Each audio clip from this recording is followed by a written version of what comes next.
Hey everyone, Tony here. Today I thought I would share with you my rarest 73 Calbee Batback cards, the rarest ones in the set that I have. I am trying to collect the entire 73 Calbee crossed bat set of 91 cards. A little bit more than that, but I'm not counting the variations, so 91 cards in total.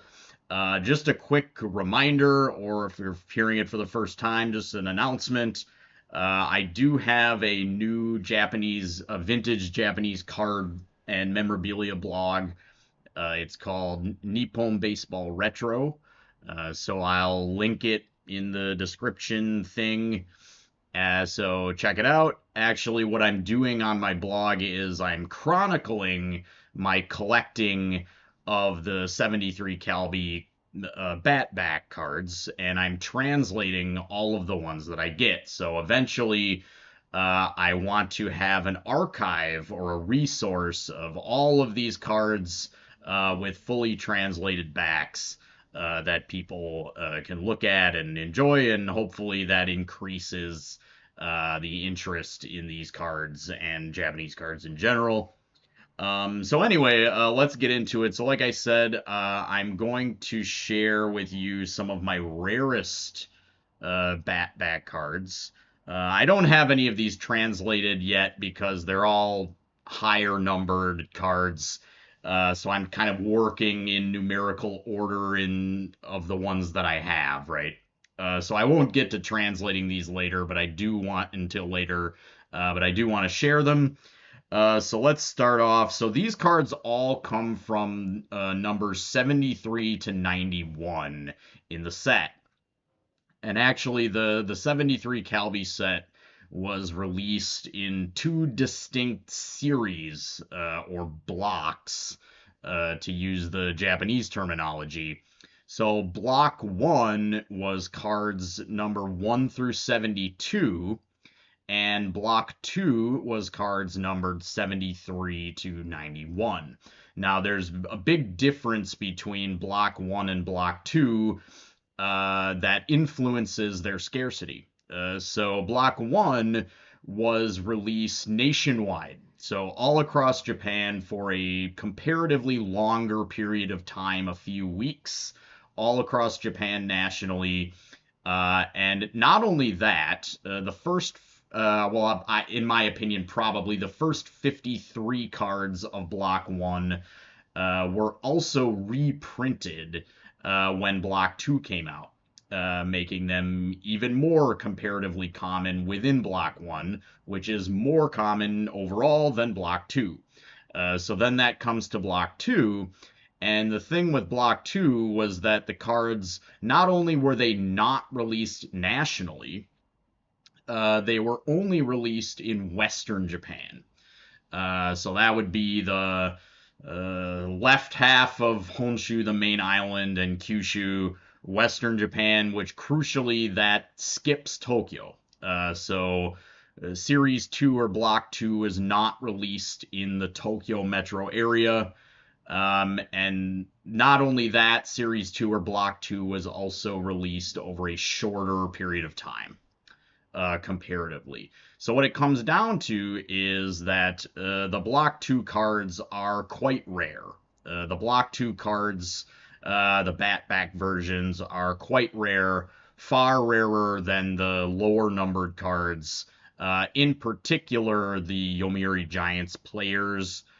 So my own by my own sort of experience and research, I would say there's actually three tiers of rarity within this 73 Calbee set, Batback 73 Calbee set.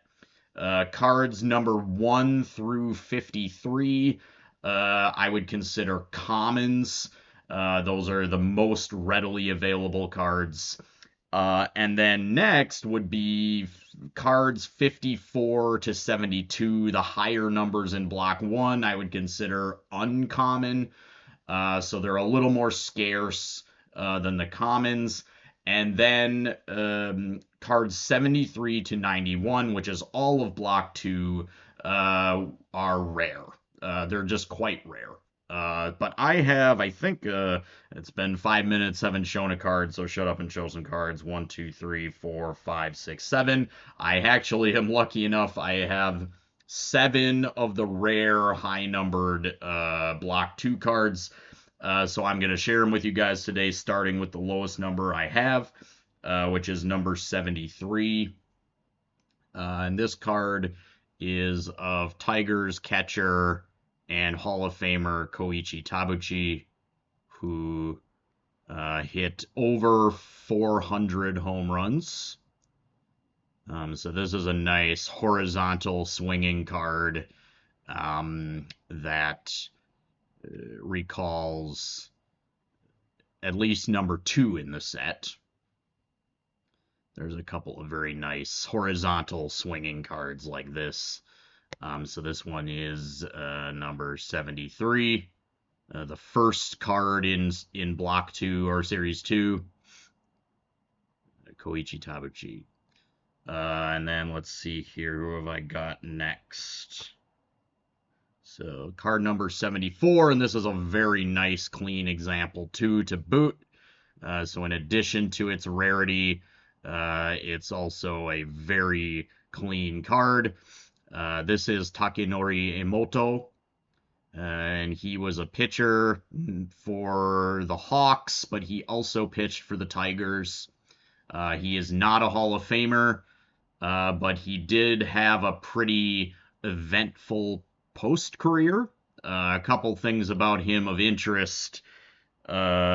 He actually got elected to the Japanese parliament.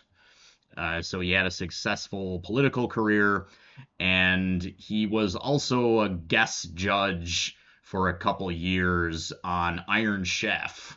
If you know Iron Chef, the Japanese kind of cooking battle show between chefs, that also I think got a couple American versions on Food Network. So he was also a judge on Iron Chef, which is pretty cool. Takenori Emoto. And then let's see here, the next one. See if I can get this off the pile. Okay. Here's another Tiger. And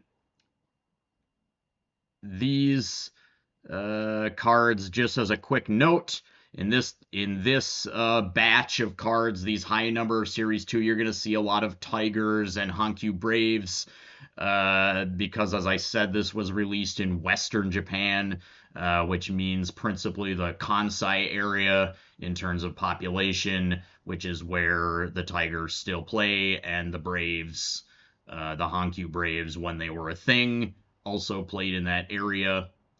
So anyway, this is Taira Fujita, an all-time Tigers great, shortstop, over 2,000 hits, 200-something home runs. Alas, he is not a Hall of Famer. I would say Taira Fujita is a bit of a hard luck player. For one, he played his entire pretty long career with the Hanshin Tigers, but his last year with the team was 1 year before their famous 85 championship when they finally won it all. Fujita's last year was 84, so he missed out on that. Not only that, and this is just another beauty with a very clean back. Not only that, it appears that Fujita, for whatever reason, has been basically passed over for the Hall of Fame. And I'm not really sure why. He's definitely should be in the conversation. Highly decorated player, lots of Best 9 awards, fielding awards, all-star selections. Alas, he's not in the Hall of Fame, but I definitely think he has a good case. And I can also think of a couple other players that are in the Hall of Fame that are on his level, and they're in the Hall of Fame, but he's not. What do I know, though? So Taira Fujita, awesome looking card there. I should say that these cards all also come in the flag back as well, and the flag back versions are actually more common than the bat back for this particular grouping of cards. But yes, these also exist in bat backs as well. But I'm sorry, flag backs as well. But I'm collecting the bat backs. So yeah, unlucky for me. These are quite rare, and I'm happy that I have 7 of them, but I still have a lot of them to go before I finish the set. Here's another really cool card of Koichi Tabuchi, and this card is a banger in terms of condition. Check that back out. Given its rarity and its condition, this one is definitely a grading candidate. I mean, it wouldn't get a 9 or an 8 probably, but I feel like it would have a chance at a 7 or so. And then let's see. Who kind of these are kind of stuck together. All right. This is Teruhide Sakurai, who played for the Nankai Hawks. He had a pretty long career of 14 years. However, really in terms of full seasons, he really only played a few full seasons, and then parts of many others.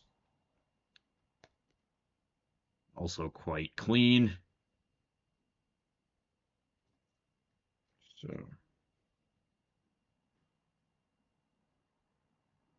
Teruhide Sakurai. And then, let's see, we've got another one of Emoto. So this is, usually with this set, the same player cards are in order sequentially. Like if a player is represented on more than one card, they're usually kind of in chunks together. But here's another Emoto, a few cards apart from his other card. This is a great image. This one is pretty beat, as you can see, but can't complain with these high number block 2 cards because of their scarcity. And then finally, this is Tokuji Nagaike, a slugger for the Braves. Another one kind of looks like it was dipped in coffee on the back, but no worries. Slugger for the Braves. This guy hit over 300 home runs. Not a Hall of Famer, but a really good player. And that is just a great card, isn't it? Just classic. Classic pose there. Blue sky, minimalist. Number 88. So that is the highest number card I have. And those are my 7 rare, as I would classify them, 73 Calbee Batbacks. Again, just as a reminder, if you want to check out my project of collecting these cards and translating them, you can find a couple posts already on my blog about it. I've done 2. So check it out. Nippon Baseball Retro, link in the description thingy. And as always, guys, thanks for watching. Peace.